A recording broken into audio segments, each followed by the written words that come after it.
নমস্কার। বৈচিত্র্য কথার সকল শ্রোতা বন্ধুকে জানাই সাদর আমন্ত্রণ।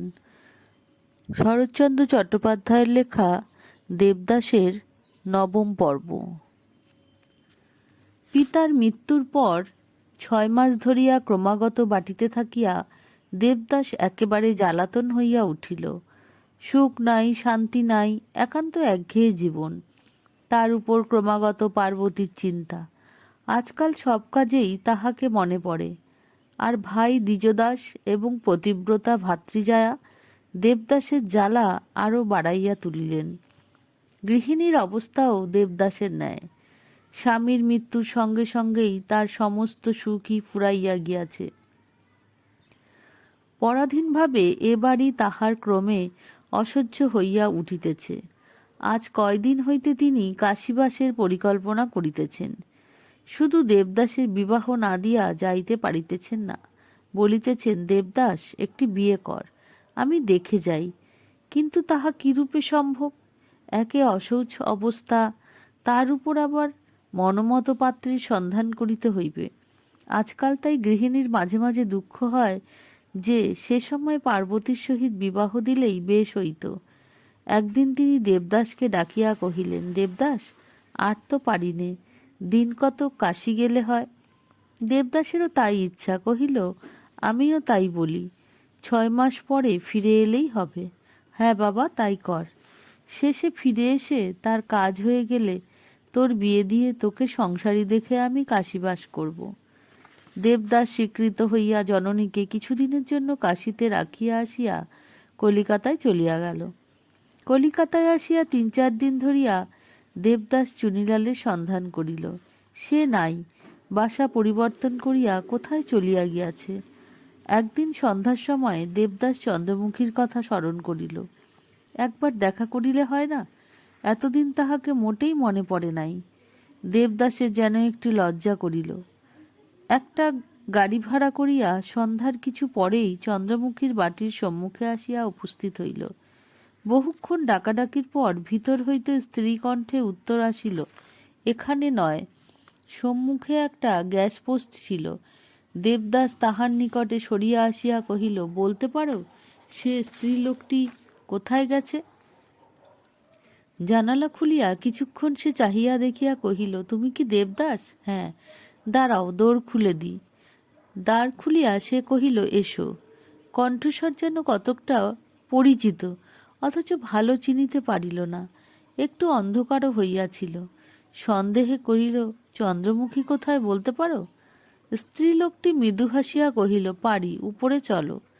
এবার দেবদাস চিনিতে পারিল, তুমি? হ্যাঁ, আমি। দেবদাস, আমাকে একেবারে ভুলে গেলে? উপরে গিয়া দেবদাস দেখিল চন্দ্রমুখীর পরনে কালা পেরে ধুতি, কিন্তু মলিন। হাতে শুধু দুগাছি বালা, অন্য অলঙ্কার নাই। মাথার চুল এলোমেলো। বিস্মিত হইয়া বলিল, তুমি?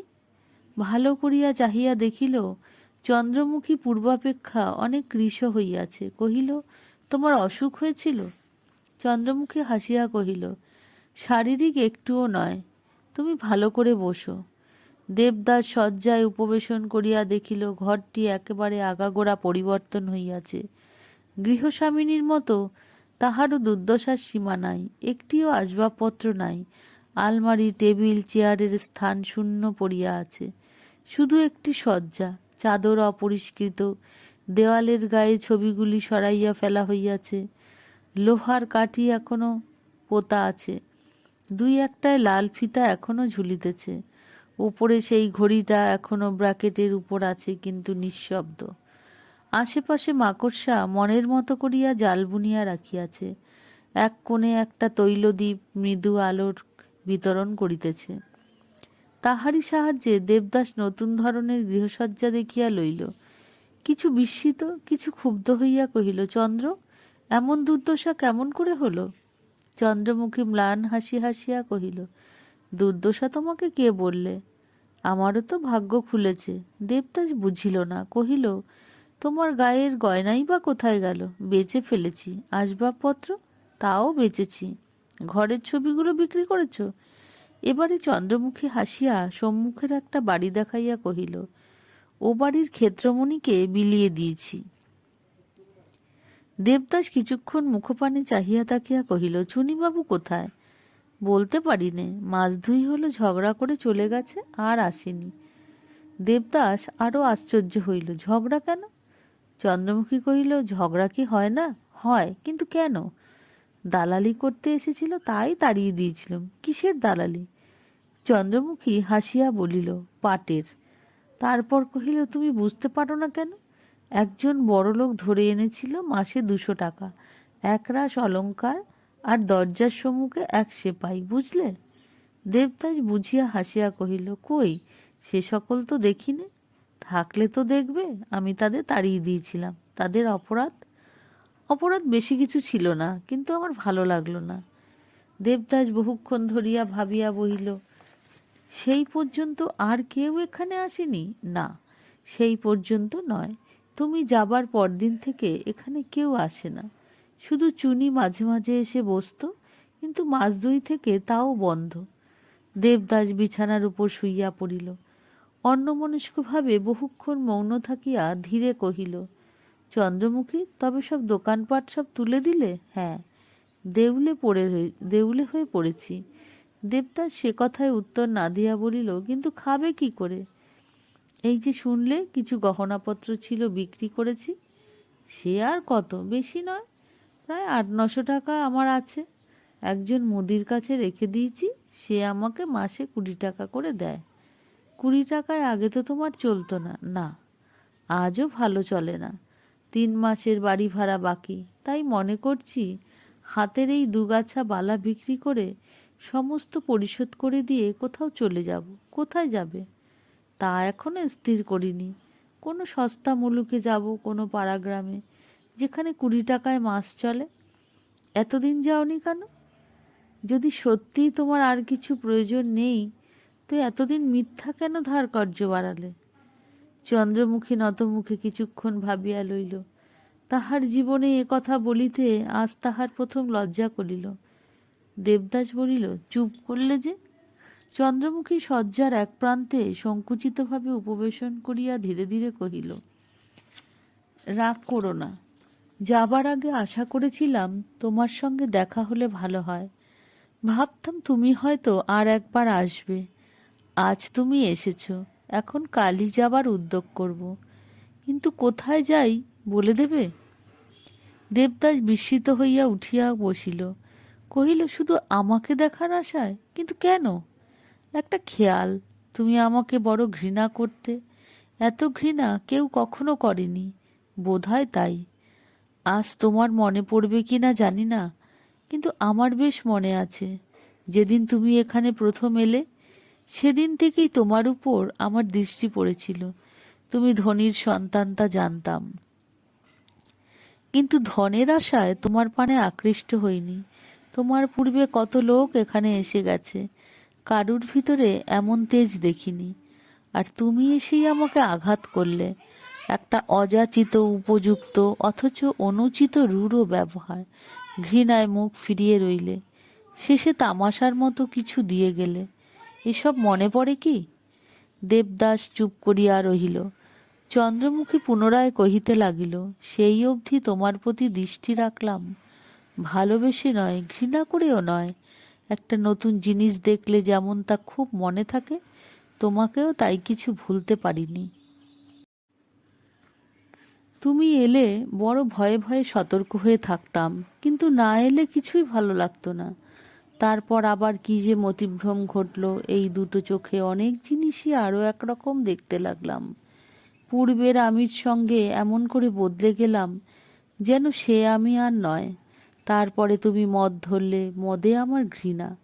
কেউ মাতাল হলে তার উপর রাগ হতো, তুমি মাতাল হলে রাগ হতো না, কিন্তু বড্ড দুঃখ পেতাম বলিয়া চন্দ্রমুখী দেবদাসের পায়ের উপর হাত রাখিয়া ছলছল চক্ষে কহিল, আমি বড় অধম, আমার অপরাধ নিও না।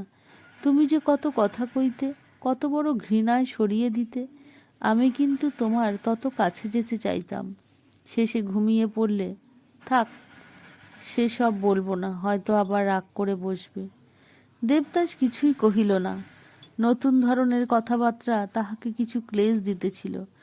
চন্দ্রমুখী গোপনে চক্ষু মুছিয়া কহিতে লাগিল, একদিন তুমি বললে আমরা কত সহ্য করি লাঞ্ছনা, অপমান, জঘন্য অত্যাচার, উপদ্রবের কথা। সেই দিন থেকেই বড় অভিমান হয়েছে, আমি সব বন্ধ করে দিয়েছি। দেবদাস উঠিয়া বসিয়া জিজ্ঞাসা কহিল, কিন্তু দিন চলবে কি করে? চন্দ্রমুখী কহিল, সে তো আগেই বলেছি। মনে করো সে যদি তোমার সমস্ত টাকা ফাঁকি দেয়। চন্দ্রমুখী ভয় পাইল না, শান্ত সহজভাবে কহিল, আশ্চর্য নয়, কিন্তু তাও ভেবেছি বিপদে পড়লে তোমার কাছে কিছু ভিক্ষা চেয়ে নেব। দেবদাস ভাবিয়া কহিল, তাই নিও, এখন আর কোথাও যাওয়ার উদ্যোগ করো। কালই করব, বালা দুগাছা বেচে একবার মুদির সঙ্গে দেখা করব। দেবদাস পকেট থেকে 5খানা 100 টাকার নোট বাহির করিয়া বালিশের তলে রাখিয়া কহিল, বালা বিক্রি করো না, তবে মুদির সাথে দেখা করো। কিন্তু কোথায় যাবে? কোনো তীর্থস্থানে? না দেবদাস, তীর্থধর্মের উপর আমার তত আস্থা নেই। কলকাতা থেকে বেশি দূরে যাব না, কাছাকাছি কোনো গ্রামে গিয়ে থাকব। কোনো ভদ্র পরিবারে কি দাসীবৃত্তি করবে? চন্দ্রমুখীর চোখে আবার জল আসিল। মুছিয়া কহিল, প্রবৃত্তি হয় না, স্বাধীনভাবে স্বচ্ছন্দে থাকব। কেন দুঃখ করতে যাব? শরীরে দুঃখ কোনো দিন সইনি, এখনো সইতে পারবো না, আর বেশি টানাটানি করলে হয়তো ছিঁড়ে যাবে। দেবদাস বিষণ্ণ মুখে ঈষৎ হাসিল, কহিল, কিন্তু শহরের কাছে থাকলে আবার হয়তো প্রলোভনে পড়বে। মানুষের মনকে বিশ্বাস নেই। এবার চন্দ্রমুখীর মুখ প্রফুল্ল হইল, হাসিয়া কহিল, সে কথা সত্যি, মানুষের মনকে বিশ্বাস নেই বটে, কিন্তু আমি আর প্রলোভনে পড়ব না। স্ত্রীলোকের লোভ বড় বেশি, তাও মানি, কিন্তু যা কিছু লোভের জিনিস যখন ইচ্ছে করে ত্যাগ করেছি, তখন আর আমার ভয় নেই। হঠাৎ যদি ঝোঁকের উপর ছাড়তাম, তাহলে হয়তো সাবধান হবার আবশ্যক ছিল, কিন্তু এতদিনের মধ্যে একটা দিনও তো আমাকে অনুতাপ করতে হয়নি। আমি যে বেশ সুখে আছি। তথাপি দেবদাস মাথা নাড়িল, কহিল, স্ত্রীলোকের মন বড় চঞ্চল, বড় অবিশ্বাসী। একবার চন্দ্রমুখী একেবারে কাছে আসিয়া বসিল, হাত ধরিয়া কহিল, দেবদাস। দেবদাস তাহার মুখপানে চাহিল, এখন আর বলিতে পারিল না, আমাকে স্পর্শ করো না। চন্দ্রমুখী স্নেহ বিস্ফারিত চক্ষে, ঈষৎ কম্পিত কণ্ঠে তাহার হাত দুটি নিজের কোলের উপর টানিয়া লইয়া কহিল, আজ শেষ দিন, আজ আর রাগ করো না। একটা কথা তোমাকে জিজ্ঞাসা করবার বড় সাধ হয়।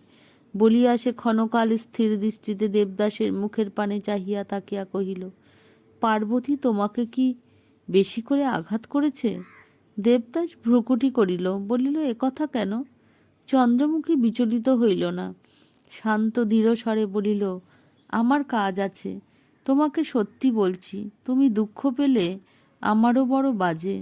তাছাড়া আমি বোধহয় অনেক কথাই জানি, মাঝে মাঝে নেশার ঘোরে তোমার মুখ থেকে অনেক কথাই শুনেছি, কিন্তু তবুও আমার বিশ্বাস হয় না যে পার্বতী তোমাকে ঠকিয়েছে, বরঞ্চ মনে হয় তুমি নিজেই নিজেকে ঠকিয়েছ। দেবদাস, আমি তোমার চেয়ে বয়সে বড়, এ সংসারে অনেক জিনিস দেখেছি। আমার কি মনে হয় জানো? নিশ্চয়ই মনে হয় তোমারই ভুল হয়েছে।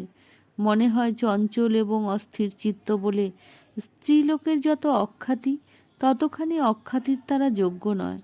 অখ্যাতি করতেও তোমরা, সুখ্যাতি করতেও তোমরা। তোমাদের যা বলার অনায়াসে বলো, কিন্তু তারা তা পারে না, নিজের মনের কথা প্রকাশ করতে পারে না। পারলেও তা সবাই বোঝে না, কেননা বড় অস্পষ্ট হয়, তোমাদের মুখের কাছে চাপা পড়ে যায়। তারপরে অখ্যাতিটাই লোকের মুখে মুখে স্পষ্টতর হয়ে ওঠে।